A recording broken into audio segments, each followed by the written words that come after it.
long duration in the eye, relatively speaking, compared to a small fast-moving hurricane. But some people will just barely get in the eye for a little bit. So please don't go out into the eye. Don't go wander out there because you just don't know how long it's going to be before the backside roars in. And it's kind of cloud-filled, too.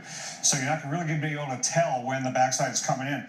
We're not getting really new observations from the Punta Gorda Airport. It's been stuck on that number for a while.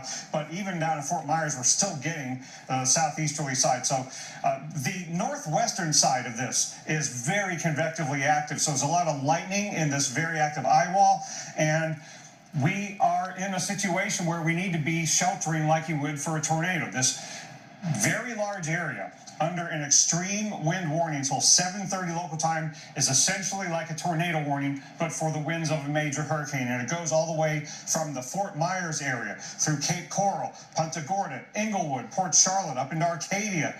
These are parts of Charlotte, DeSoto, and Sarasota counties until 7:30. Again, lowest level, lowest dry level, most interior rooms where you want to be, because this could do tornado kinds of structural damage, and objects and trees can fly into the buildings, and you want to be as far away from the outside as possible. Now, with this extreme wind warning, there is some overlap with this big flash flood warning. In fact, they're just about completely overlapping.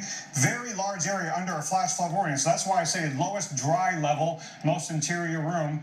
And the rainfall rates on this northwest side are really, really adding up. So even if the winds aren't all that bad, but they're bad enough to be inside, there's no reason you want to be out and about in this. And the rainfall totals are really adding up on this side of the storm.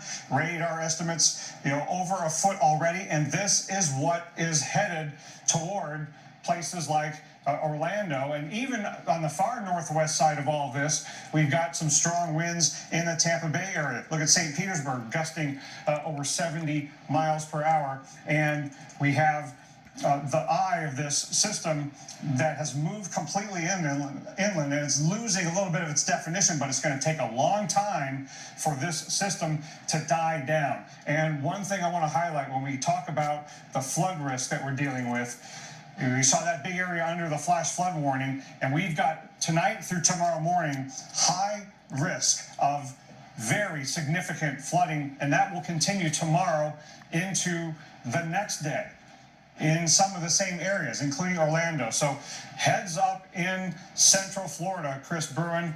In Sarasota, you've got the strong winds. You're gusting 70, 80 miles an hour plus. The flash flood warnings over this large area where you are in Eastward. So I hope people understand that even though you're not on the strongest side of the hurricane, it's no picnic with the wind, and you're arguably on the wetter side when it comes to the rainfall. Yeah, just south of our location, Dr. Knabb, I saw a total of 14 inches near Venice. So we're getting to that double-digit rainfall total, especially with that band that Steph has been enduring for over 4 hours now. In Englewood, you had rainfall rates there between 3 inches per hour and even more. So that's what we're dealing with. That's stayed just to our south, and we may miss that, but it's going to be interesting to see how things kind of evolve as this all becomes off towards the northeast and kind of interacts with land and maybe spreads out some of that moisture off towards the north. Also, remember that front that came in that's carrying this off towards the northeast. That's also going to have an impact on how much rain we get with the overall total of Hurricane Ian. While the winds are less, see these benches right here? Okay, so I'm going to walk over here really quick. They're bolted to the ground.